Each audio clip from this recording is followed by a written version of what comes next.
Boa tarde a todos, boa tarde, público chorão de Pelotas, do Brasil, do mundo inteiro. Quem estiver assistindo aqui a nossa live, estamos entrando numa nova edição do nosso Roda de Conversa. São encontros que a gente faz mais ou menos a cada 15 dias com convidados que são chorões aqui da nossa cidade de Pelotas, que tiveram contato com chorões antigos, chorões recentes. Temos uma junção de gerações aqui na nossa roda de conversa que vem acontecendo já. Essa eu acho que acredito que seja a terceira edição. Tivemos a primeira com o Paulinho, a segunda com o Milton, seu Milton, sete cordas. E hoje temos a presença do nosso querido Gustavo Aical. Fala, Gustavo. Dá um salve para a galera aí que está te escutando. Oi, Guilherme. Boa noite. É um prazer enorme participar aí dessa série de entrevistas do Clube do Choro de Pelotas, narrando um pouco os fatos que eu convivi, eu tive o prazer de presenciar como músico e como alguém que ama este gênero já há uma longa data. Não, tu foi testemunha ocular ali, auditiva da coisa, né? Teve uma proximidade muito grande com eles ali, né? Com essa geração do Liberdade ali inteira, né?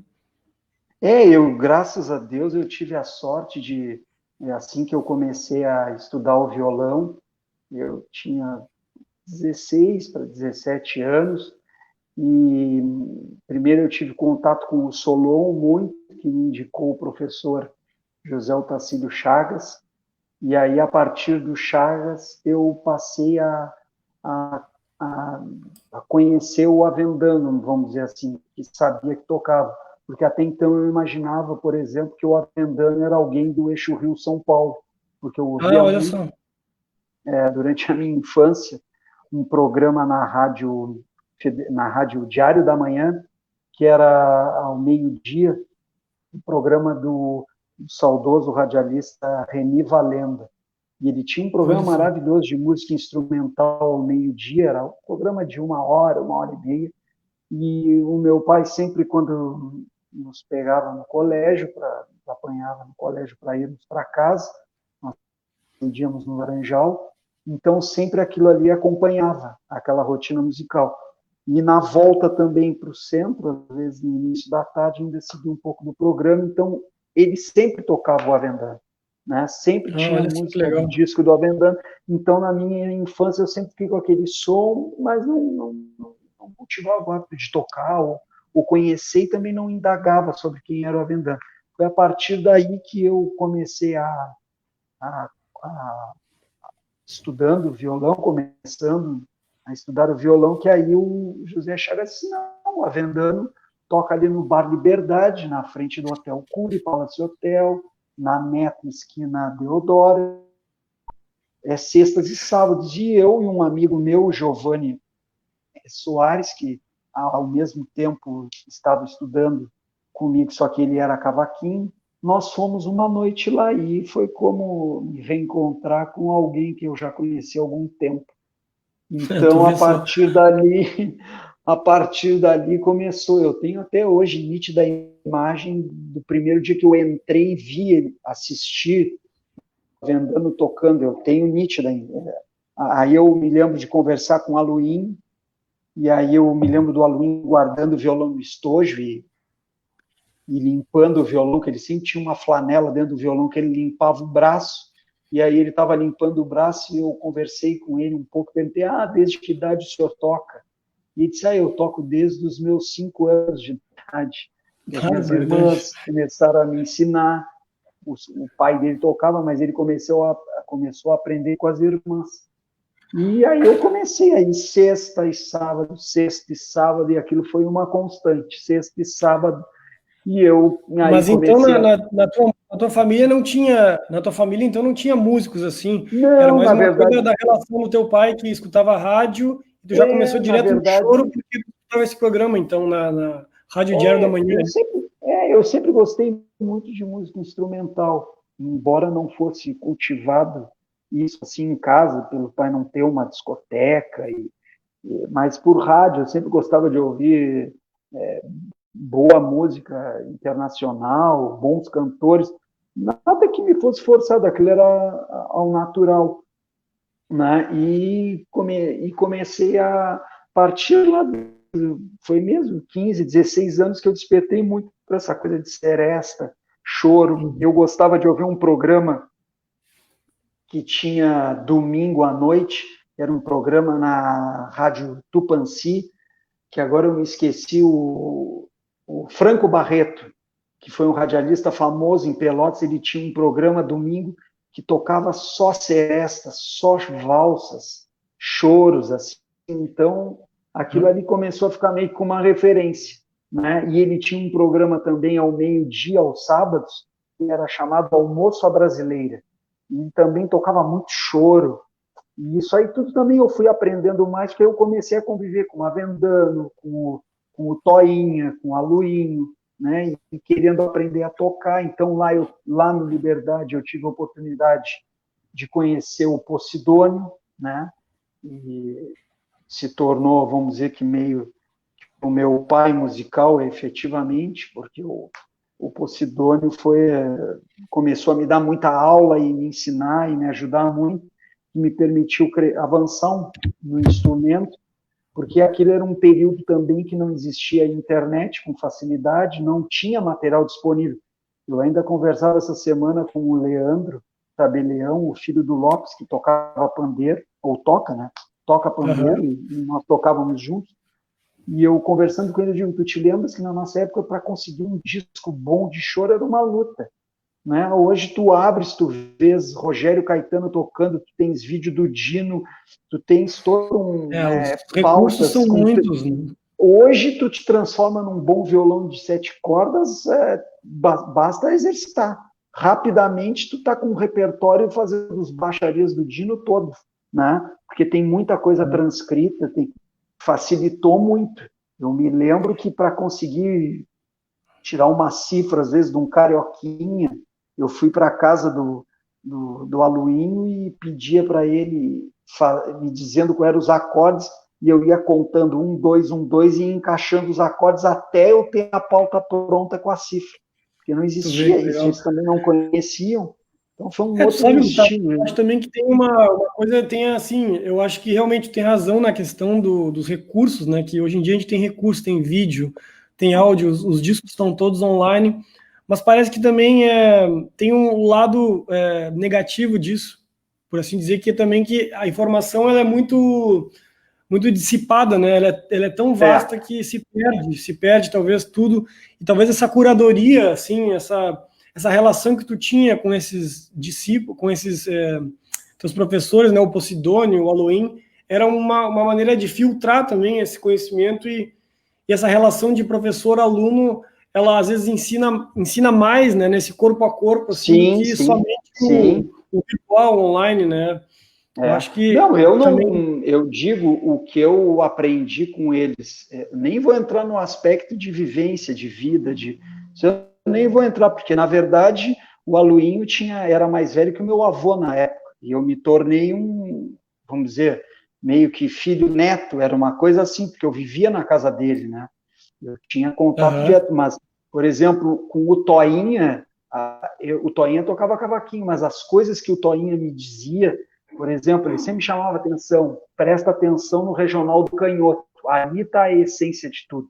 Tens que ouvir o Dino, Meira, tens que ouvir o trabalho do canhoto, aquilo é uma outra levada de cavaco, não é toda uma outra experiência, é uma cultura e aí e hoje eu lastimo eu não estar hoje com a idade que eu tenho, com um pouco de experiência que eu tenho, comparado com aquela época, para poder ter convivido com eles. Porque o Toinha, o que sabia de harmonia, de campo harmônico, de levadas, era uma coisa impressionante. É que na época eu não tinha como aprender tudo de uma hora para outra. Mas ele, por exemplo, eu tinha um prazer de botar os discos de choro quando terminava o Liberdade, e eu levava ele até a casa dele, no Simões Lopes, eu e meu irmão. Então nós saíamos para ir embora para casa e nós levávamos ele. E eu me lembro que eu largava o disco e dizia, esse regional, esse flautista é o Altamiro, só pelo sopro, não é o Carlos Poiares. O regional não é o do canhoto, é o tal. Então, ele conhecia tudo, né? E ele sempre me chamava a atenção, por exemplo, ele dizia, quando tu tocar cavaco de choro, tu chega pouco na corda prima, não vai na prima direto, fica só nas 3 primeiras. Aquela quarta corda é mais para tu dares um brilho, para tu fazer aquelas coisas que o canhoto fazia, de puxar assim no meio de um vácuo, que dá aquele destaque nos discos, né? Então eu comecei a ouvir. E era muito raro, aquilo era acompanhamento mesmo. Então eu digo, isso aí me valeu um semestre, porque hoje, assim, nós temos grandes chorões bandolinistas, por exemplo, que já ultrapassaram o nível de um mero chorão de bandolim. O Hamilton de Holanda hoje ele não é mais um chorão, vamos dizer, ele é um homem que transformou o bandolim num instrumento de solo universal, de jazz, de tudo. Mas eu digo, aquele cara, aquela sonoridade criada pelo Jacó, aquela sonoridade criada pelo Valdir, um violão de 7 tocado como o Dino, todos eles, se nós pegarmos esses grandes músicos hoje, todos eles conhecem na palma dos dedos como eles faziam os grandes chorões. E isso é uma coisa que eu tive a sorte, e aí até eu fiquei um pouco chato nesse aspecto, de querer sempre copiar ou ter esse referencial em mente, né? De tentar sempre copiar aquela essência, aquele formato, aquele modo de tocar, porque e aquilo ali não é só um fato de tu tentar seres uma cópia, mas aquela cópia ali é, como disse um amigo meu, é uma faculdade inteira, né? Mas nesse próprio processo que tu vai tentando emular e aprender aquela sonoridade, tu acaba já imprimindo a tua própria personalidade, naturalmente, né? A gente... e o estilo de baixarias, de coisa... E eu, então, aí acabei. E como eu identificava muito esses chorões, todos no regional, como era Avendano, Toinha, Aluinho, Nogueira, o Zezinho, eu já não peguei o João Carlos como efetivo músico do Liberdade, e também o Ari Gaguinho, que já havia falecido. Mas essa tríade aí, que às vezes também estava no conjunto dos Perdidos e Achados, que também tinha o Paulinho, tinha o Luizinho Baquilho, o Milton de violão. Então foi toda essa... Eu tive, assim, eu agradeço porque eu tive a oportunidade de ver todos eles tocarem, e muito bem, né? Muito bem. Né? Aproveitando que tu mencionou aqui o Luiz Baquilli Neto tá saudando aqui no Facebook, meu querido Gustavo. Depois, Azilá Cedrez de Moraes, arrasa meu amigo Gustavo Aical, beijos de luz. E a Heloísa Helena Pereira, Gustavo, que saudades do nosso Bar Liberdade. Todo mundo tá um beijo, um abraço para todos. Um abraço. Fico feliz em saber que o Luiz, lá está todo mundo ouvindo aí a entrevista. Mas então vamos dizer, eu agradeço muito a oportunidade que eu tive de ter convivido com eles, né? E isso me criou um referencial, né? Criou um referencial muito forte, né? E Gustavo, eles mencionavam isso, assim, digamos, quando tu começou a ter contato com eles, eles revelavam essas referências deles, assim, porque alguns músicos, por exemplo, o Rafael Rabelo, ele era fanático pelo Dino, né? Ele usava até o mesmo anel que o Dino. Na época ele usava o anel do Dino, ele era absolutamente apaixonado pelo Dino, tirou tudo que o Dino fez, andava com o Dino, seguia o Dino pela cidade com o violão, de o Dino ele ia com o violão dele sentado do lado. Eu acho que tu teve essa relação um pouco com o Halloween, né? Assim, uma relação de proximidade depois de conviver além do bar, assim, conviver na vida, sim, né? Sim, eu vivi com a Luinha, vamos dizer, eu praticamente visitava ele 2 vezes na semana, 3 no mínimo. E como é que começou isso aí? Depois de um tempo, tu chegou na Liberdade, conheceu eles, e mais ou menos a partir de que momento tu começou a conviver? Sim, eu comecei a ir para o Liberdade, vamos dizer, toda sexta e todo sábado. Então, o bar, eles começavam a tocar às 9h30 da noite, mas o Nogueira sempre tinha o hábito de chegar às 8 horas para o Avendano, o Toinha, eles irem tomar um café no Aquários. E eu já chegava bem mais cedo para poder ir com eles. Então acabava que eu comecei a ter muita proximidade, né? E o meu irmão também, por tocar cavaquinho, começou a tocar, a ter aula com o Avendano também, né? O Rafael. E o Rafael começou a ter muita proximidade com o Avendano, e no que isso começou a acontecer, a gente começou a viver dentro do Liberdade, praticamente, porque aí o Leandro, que era um pouco mais jovem do que nós, 4 anos, ele é mais moço que eu, 5. Então o Leandro começou, um dia apareceu o Leandro tocando pandeiro, dizendo que queria tocar pandeiro, e aí querendo copiar o seu Jorge do pandeiro, e nós já estávamos juntos, e aí a coisa começou a tomar mais corpo, e nós começamos a ficar muito dentro do bar, né? Aquilo era, eu me lembro, quintas-feiras, o Perdidos e Achados tocava no bar e restaurante Dudas. Isso foi no ano de 97, 98. Era um bar que tinha à frente ao Hotel Jacques Borges, uma casa muito bonita que foi demolida para aumentar o posto de gasolina que tem ali, Almirante Barroso, esquina 7. Então, as quintas-feiras, aquele ano era 98, eu saía da faculdade de noite, que eu fazia aula à noite naquela época, aqueles semestres. Então, eu saía da faculdade e ia para lá. Então, lá eu ficava ouvindo o Aluinho, o Toinha, eu via o regional completo, Renato. Então, eu estava sempre dizendo, sexta eu ia para o Liberdade, sábado eu ia para o Liberdade. Era muito difícil eu não estar no Liberdade, né? E convivendo assim, era meio grudado neles, né? Tá sempre na volta. E o Aluinho acabou sendo uma referência, porque o Aluinho tocava demais, né? Tocava muito bem. O Aluinho era um músico, ouvindo a entrevista do Milton aquele dia, ele disse o que se comenta nas rodas de música, ele tinha a veia, né?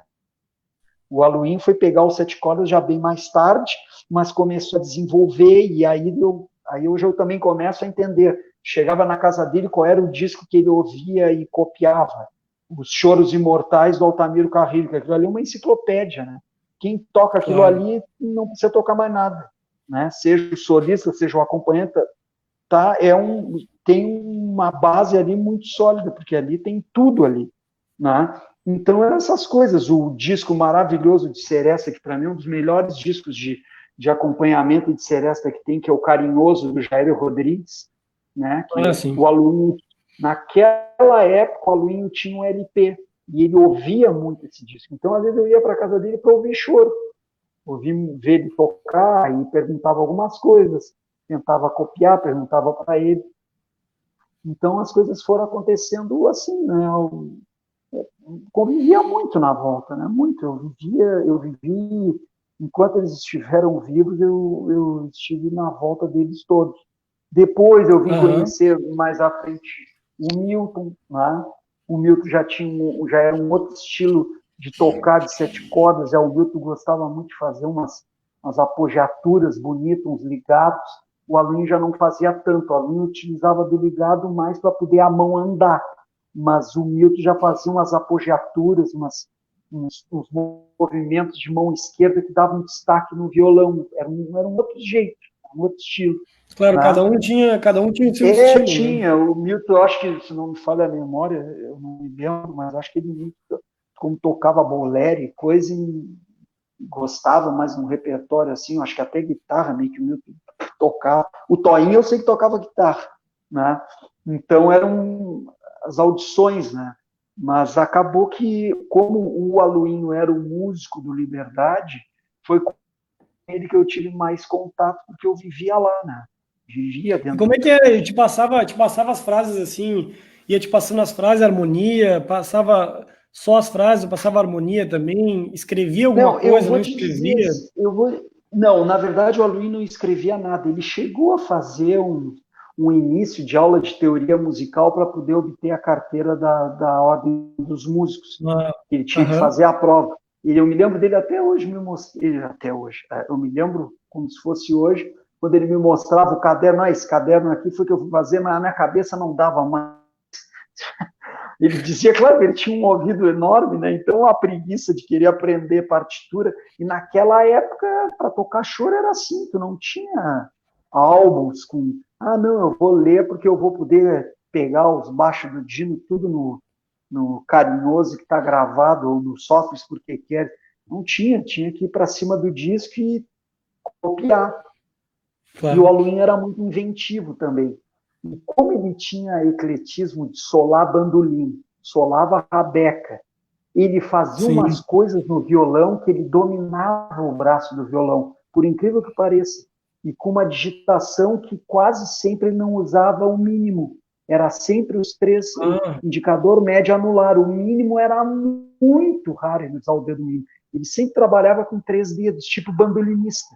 Bandolinista, tu vê que ele tem uma abertura maior, o Aluim fazia. Só que o que ele fazia de contracantos, de dueto, sozinho no violão, e explorando o braço, era uma coisa impressionante, né?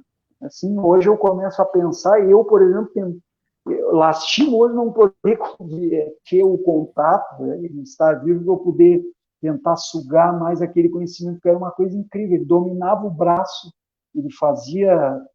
Eu me lembro dele fazer as terças no Sofres Porque Queres, quando o Avendano tocava, ele fazia os 2 primeiros baixos, ele fazia todo ele em dueto sozinho. Ele próprio fazia a primeira voz. A dedeira e fazia as terças junto. Ele fazia a primeira voz e a terceira, tudo junto.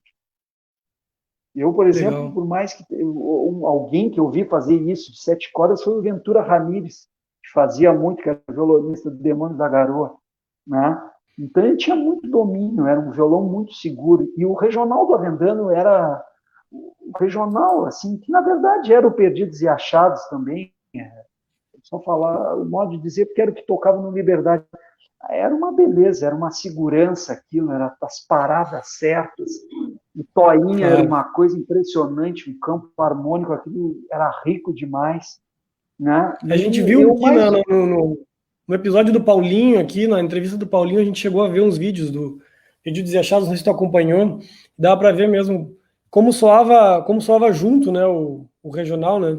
Todo mundo tocando bem junto, bem ensaiado, né? Não, era... Porque aquilo era toda semana, né? Eu me lembro do Toinha, por exemplo, dizendo que ele chegava às quintas-feiras, ele passava o dia inteiro só ouvindo o repertório de bandolim e os acompanhamentos, que era para poder acompanhar o Paulinho de noite. Porque ele dizia para mim, não, porque é outro estilo de levada, de solos, então tem que preparar a mão para aquele tipo de solo à noite. Já com a Avendano é um outro sistema. Olha o capricho.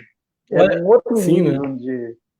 Era uma coisa... E tu vê, o Toinha foi solista de cavaquinho, o Toinha acompanhava a escola de samba, era o cavaquinho, o centro de muitas escolas de samba em Pelotas era ele, né? Mas ele sempre gostou mesmo, foi de regional. E ele era fã do Regional do Canhoto, né?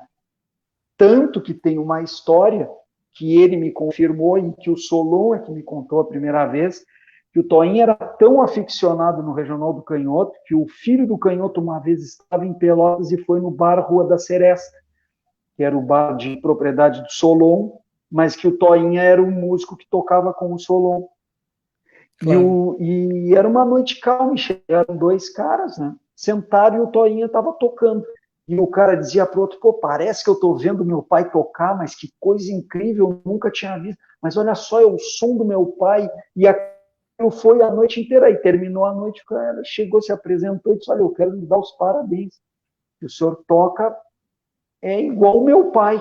E o Toinha não sabia quem era o pai dele e ficou assim, tá bem, né? Obrigado.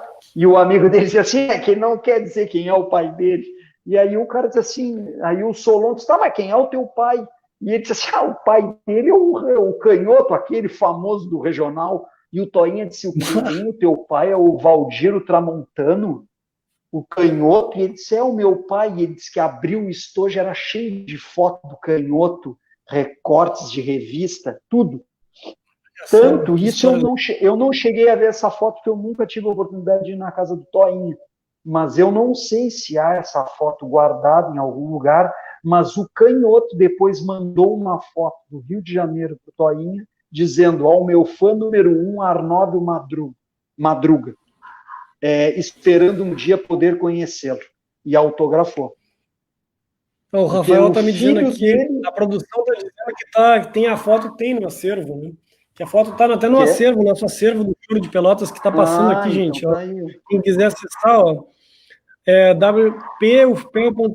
wp.edu.br/barra Choro de Pelotas, vocês conseguem acessar todo o acervo de fotos. A gente tem feito visitas na casa, bom, na casa da Rita, na casa da Sinara, né? Sinara?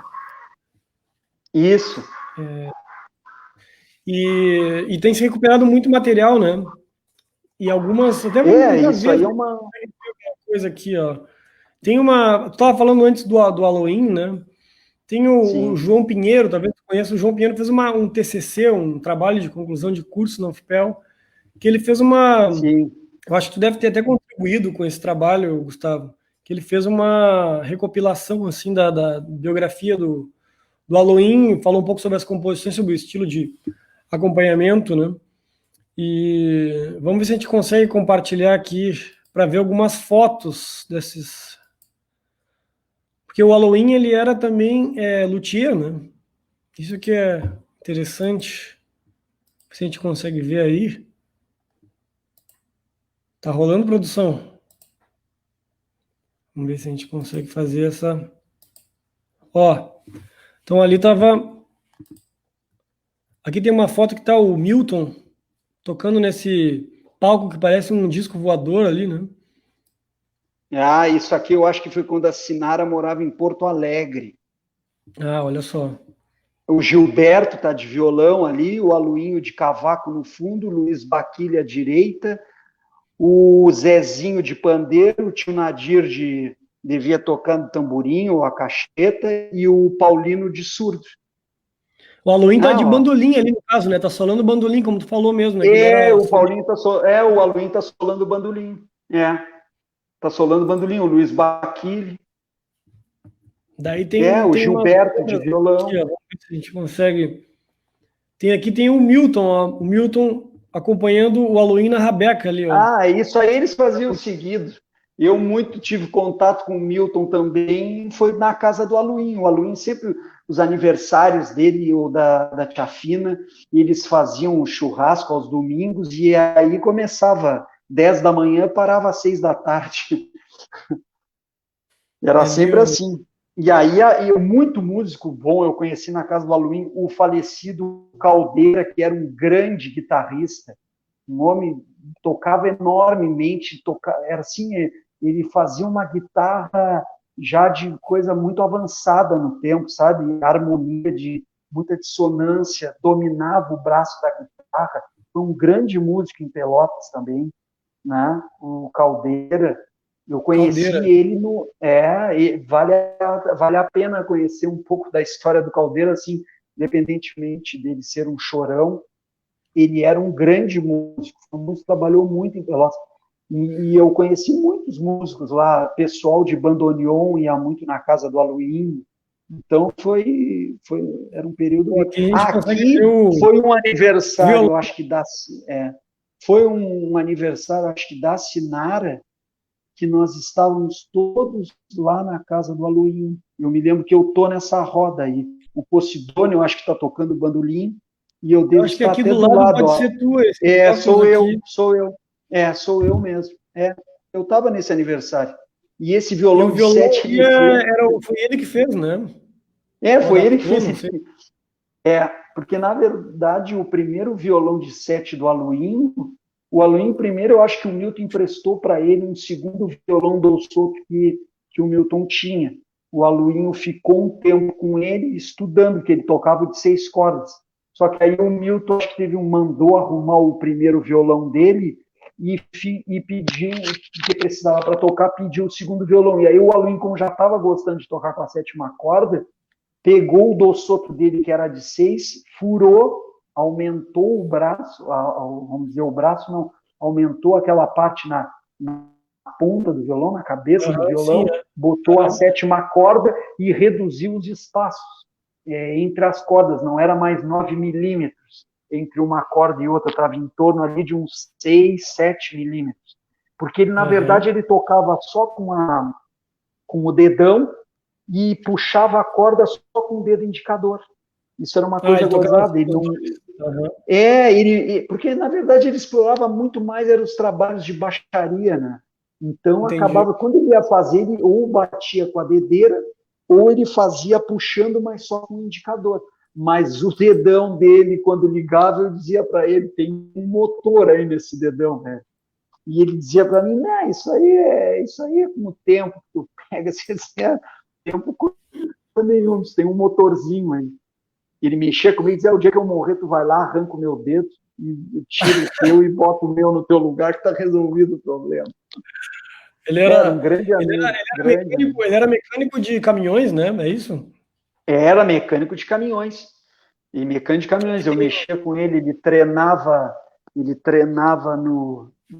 com as chaves de roda, chave inglesa, que ia tocar de noite, nas serestas. Mas era e esse incrível, instrumento aqui, Gustavo? Esse instrumento curioso isso aqui. Eram as coisas que ele inventava. Eu acho que ele inventava, ele gostava de inventar essas coisas, esses instrumentos, assim, porque ele tinha muita facilidade em trabalhos manuais, assim, né? Ele sempre foi, e ele era caprichoso de fazer as coisas, né, o Aluim.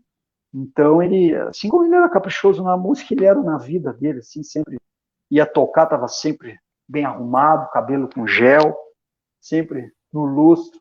Nunca viu o Aluim assim, salvo em casa, tocando sempre de calça, camisa, sempre. Ó, tocando sempre. uma gaita ali, ó. Até gaita ele tocava.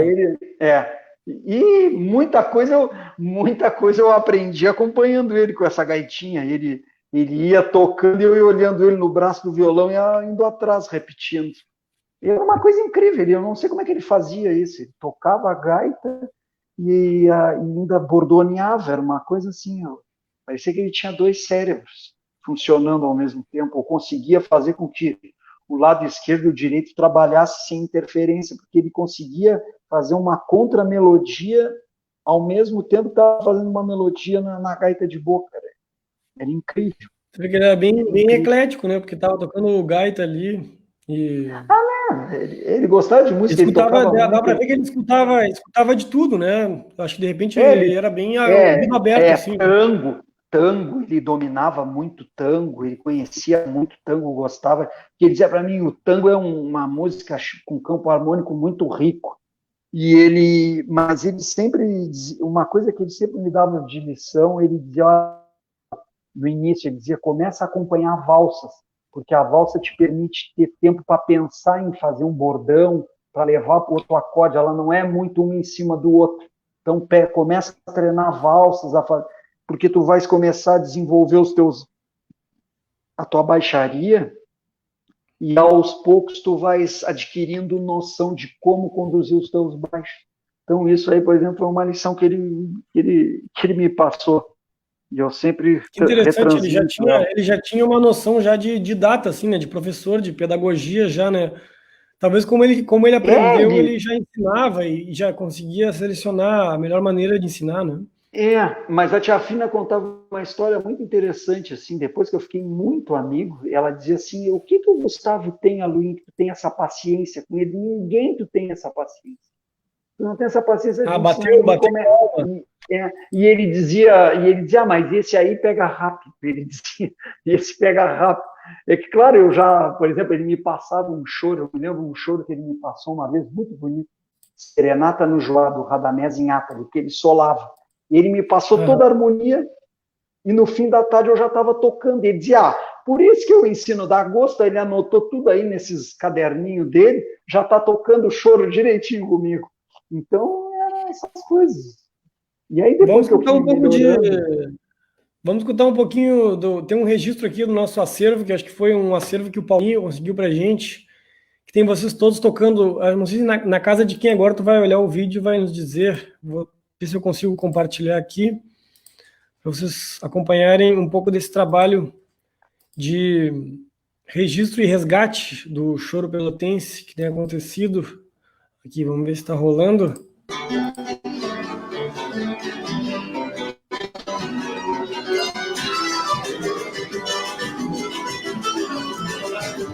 Vai estar o Roberval ali, avendando. Isso foi lá em casa. É na tua As casa? rodas de choro que eu fazia. Ó, teu irmão tá filmando lá, né? Quem deve estar filmando aí também é o Chicão, Francisco de Oliveira. Paulinho Solano, Boêmios. É.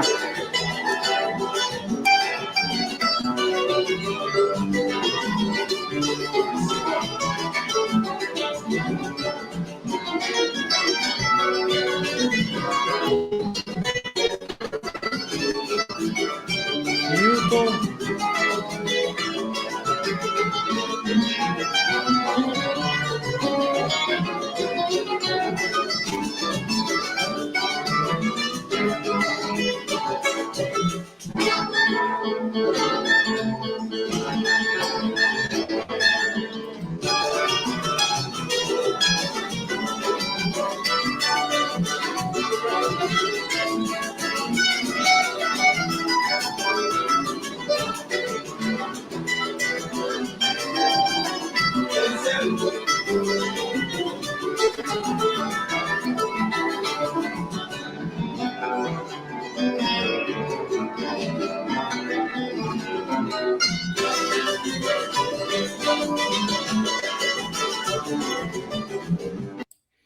O Rafael tá me dizendo aqui que o acervo tava no do Chicão. Conhece o Chicão? O Chicão, claro, porque na verdade, porque o Chicão sempre gostou de filmar, mas isso aí é tudo lá em casa. Até alguns vídeos que eu vi ali na página que tá como o Chicão, mas na verdade aquilo tudo era um filme que nós tínhamos feito naquela época, e o Chicão sempre gostou de ter esses acervos assim de coisas de música em Pelotas. Aí nós passamos para ele, mas na verdade tem muitas filmagens que foram feitas por nós mesmos, né?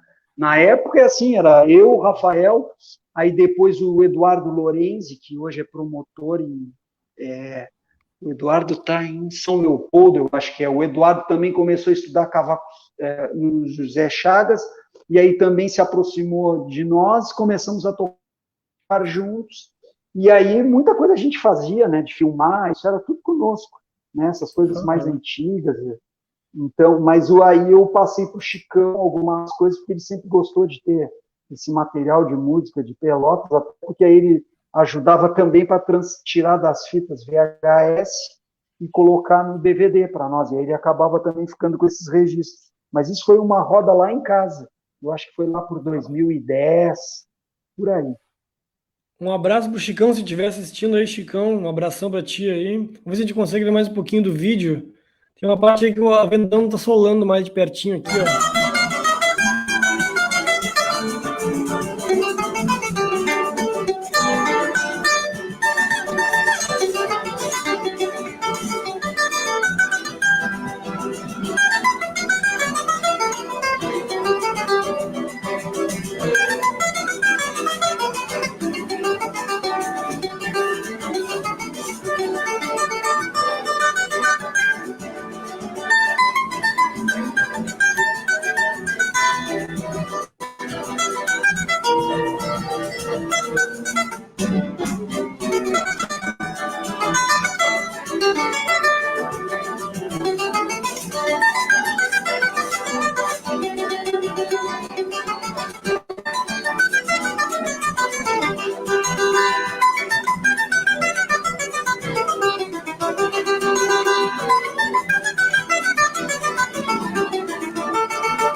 Choro saxofone porque choras, é isso? O Avendano gostava de tocar esse choro.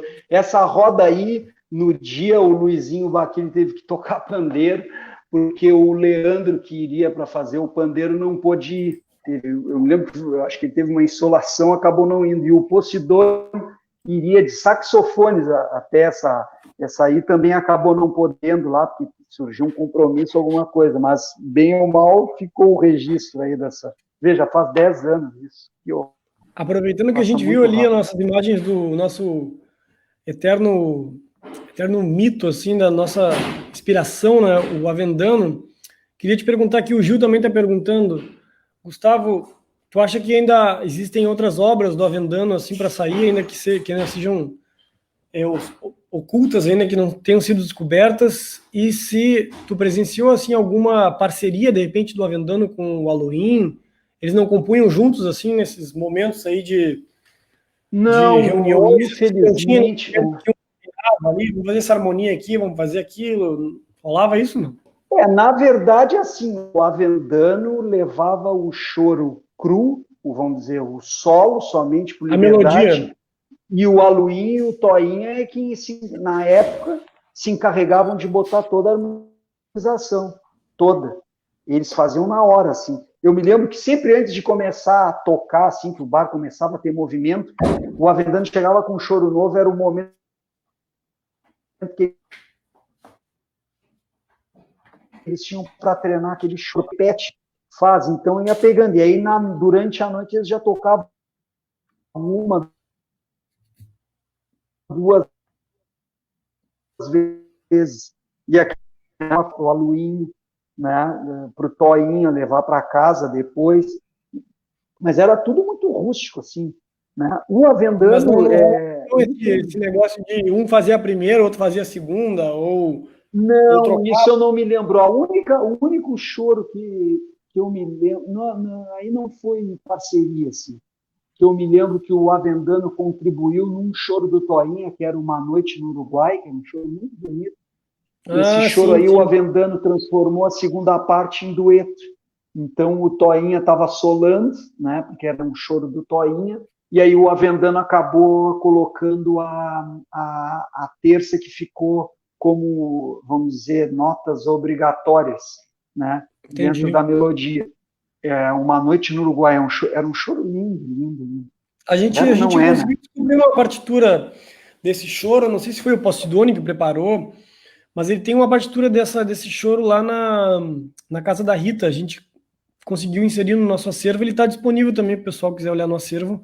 Tá na coleção do acervo É, esse choro Uma Noite no Uruguai, né, do Toinha, né? Uma Noite no Uruguai, quem deve ter escrito foi o maestro Azamar, se não me falha a memória. Não foi o Posidoni. Maestro, desculpa, Acho que pode repetir o nome, Gustavo? Maestro? Azamar, eu acho que era. O Azamar, que Maestro Zamar. vivia muito assim na volta do Liberdade. Não do Liberdade, mas eu acho que era o pessoal que ia muito no Salu, que foi o primeiro Liberdade, vamos dizer assim, que era na Aham, frente do Fórum pela Félix da Cunha, quando o Fórum era no centro, né? Félix da Cunha, esquina 7 aham. de setembro, e o Salu era entre a Praça Coronel Pedro Osório e, a 7 de setembro, que o Liberdade vem a surgir depois, e graças ao Nogueira é que arregimentou o pessoal para tocar toda sexta e sábado lá. Porque o Nogueira Ah, é que o Avendano tocava Avendano, Aluinho, Adão, acho que era Adão, era um senhor que tocava o violão de seis junto com o Aluinho, foi embora para Porto Alegre, eu não cheguei a conhecer. O João Carlos ou o Ari tocavam no Johnny Drinks, né? Era sempre lá no famoso restaurante bar lá do Johnny, né? Do o chinês. Gustavo é E uma enciclopédia. O Gustavo fazia a turnê, então, de noite, ia de um bar para o outro e ia fazendo não, a esse aí gira. eu nem cheguei aí na turnê, porque na verdade isso aí foi tudo bem antes de eu nascer. O Johnny Drinks, por Tá bom. exemplo, era a década de 70, né? 73, 4, 5, 6. Depois eles ficaram meio, acho que sem ter uma casa fixa, né? Aí depois eu acho que começou a tomar a ir lá pelo final de, acho que início de 80 por aí, começaram a tocar no bar e restaurante Liberdade, que primeiro era do lado da galeria do ônibus do Laranjal, na Deodoro. Depois o Lopes foi para a casa onde hoje é o Sicredi, que é na Neto, esquina Deodoro. E ali ficou muitos anos. Aí lá por 2002, 2003, é que o Lopes teve que sair dali, infelizmente.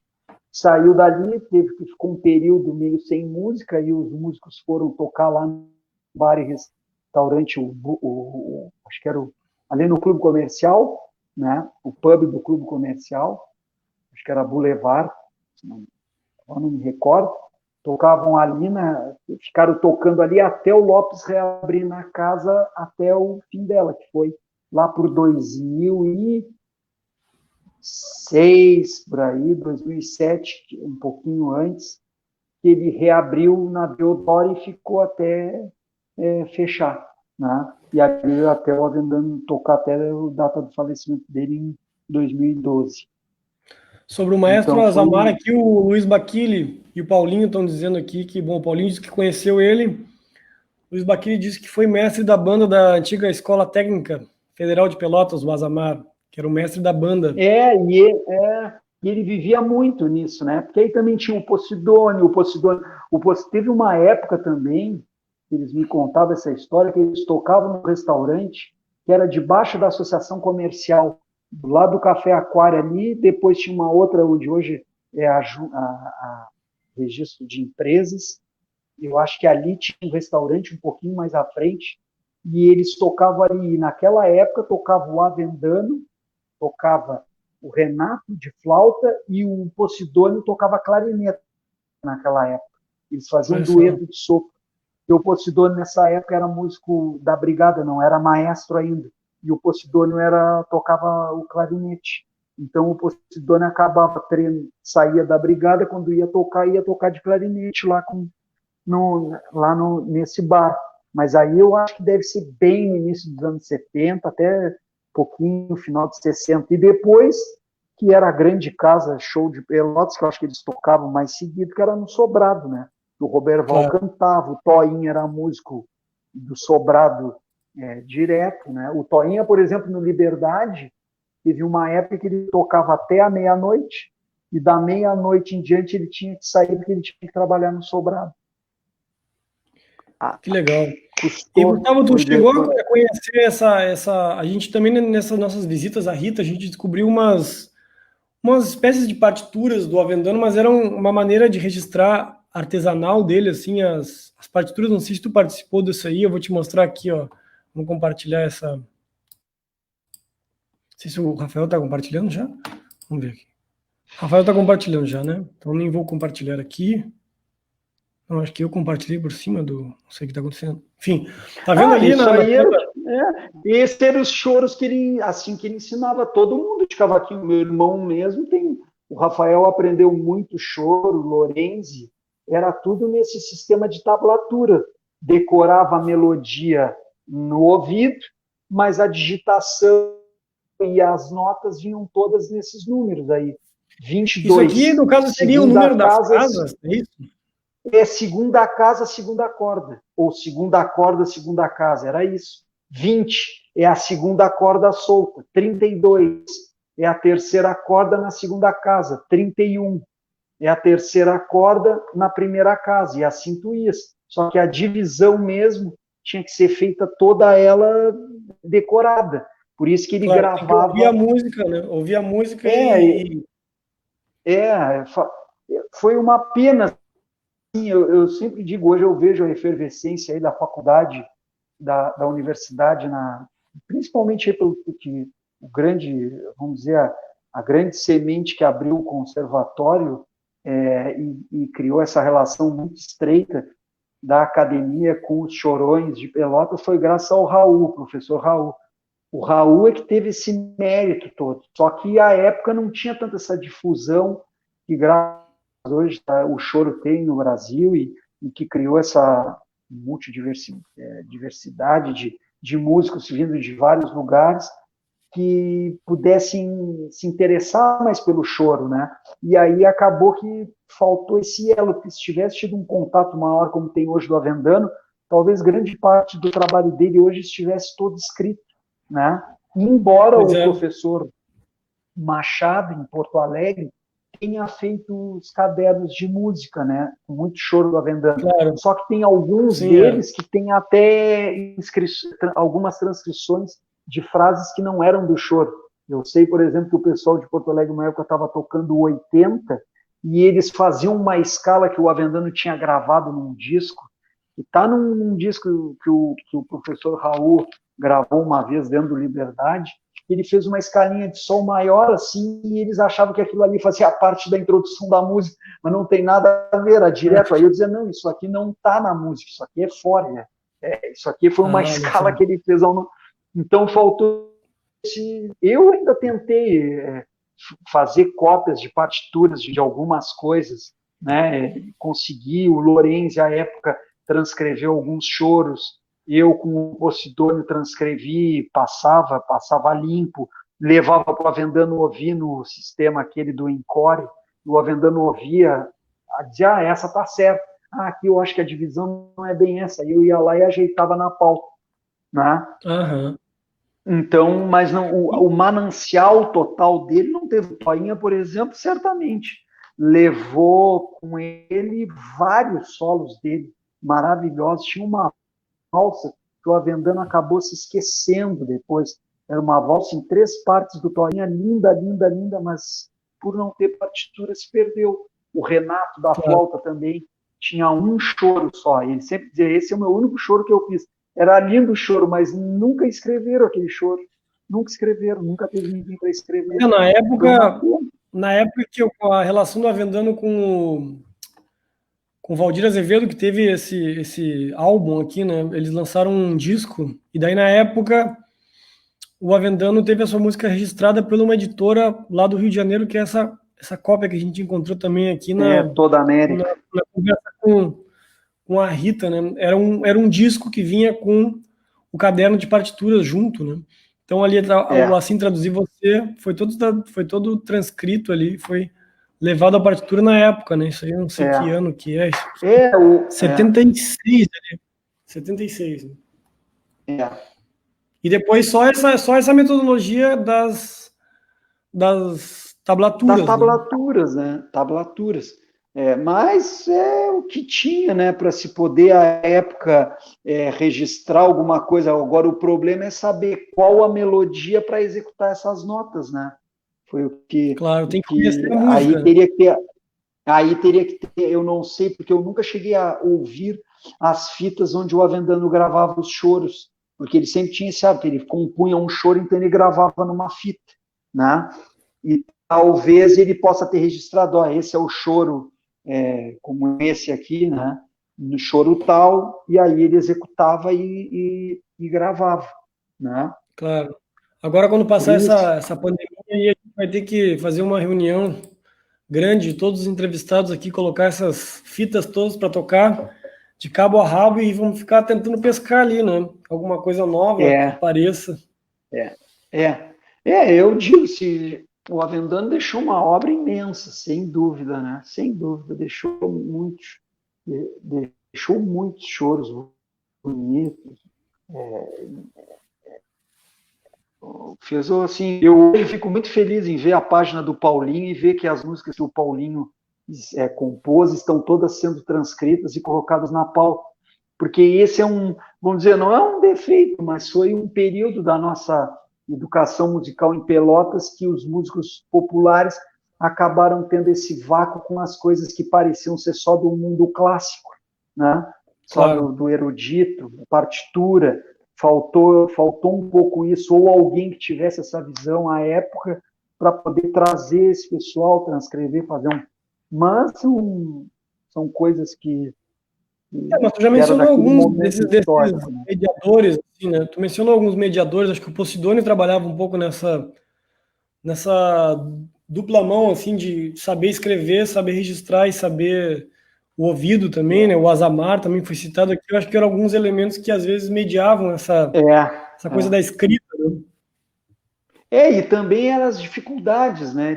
Hoje, por exemplo, tu consegue salvar num Dropbox, né? Tu transfere por arquivo. Imagina, naquela época tu fazias uma cópia num caderno e esse caderno ficava com a pessoa. Talvez tenha até muito mais coisa escrita e não se sabe onde estão, né? Claro.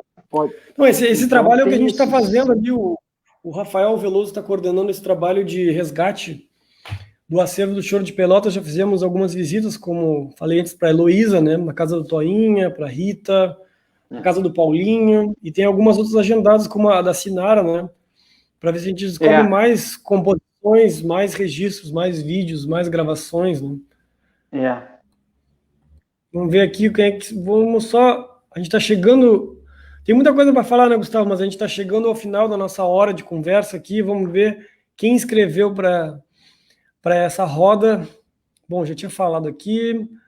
A Heloísa, Helena, que saudade do nosso bar. Dalzi, Regina, Massaro, assistindo de Garopaba. Um abraço. Parabéns por essa iniciativa. A Luísa diz que já com 14 anos já ia para o Liberdade na Neto. Rui Madruga, nosso querido presidente, dizendo que a primeira reunião para a criação do Clube de Choro foi no escritório do Gustavo. Ó. Tá vendo? O Gustavo participou aí da fecundação do Clube do Choro. Deixa eu ver quem mais aqui escreveu para a gente. Caio Ferrari da Rocha, lindo projeto esse das lives, parabéns. Valeu, abraço, Caio. O Gil Soares está por aí também, já falamos com ele. Luiz Baquili comentando aqui a questão do Maestro Azamar, Paulinho, tá todo mundo por aí. Luiz Baquili, acho que é isso.